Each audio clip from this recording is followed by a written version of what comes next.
அதுக்குன்னா 3 காரியத்தை காலையில் சொன்னேன். ஃபர்ஸ்ட் பாயிண்ட் என்னது?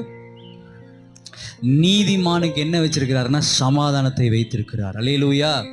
சார், குடும்ப சூழ்நிலை, பிரச்சனைகள், போராட்டங்கள் எது வந்தாலும் தேவன் அதில் சமாதானத்தை உங்களுக்கு தரப்போகிறார். அல்லேலூயா. ஸோ நீங்கள் தான் நீதிமான். உங்களை பார்த்து நீங்களே சொல்லுங்கள், நீங்கள் யார்? நீதிமான். மரித்த இயேசு, உயிர்த்தெழுந்த இயேசு உங்களை பார்த்து சொல்கிறார், நீங்கள் நீதிமான். ரெண்டாவது, நீதிமான் ஆகிறதுலாம் என்ன நன்மைனா, ரெண்டாவது ஒரு நன்மை உண்டு பண்ணியிருக்காரு. என்னது? குற்ற மனசாட்சியை தூக்கி வீசிடுங்க. நீங்கள் பாவி, நீங்கள் தப்பு பண்ணிட்டீங்க அப்படிலாம் யோசிக்காதீங்க.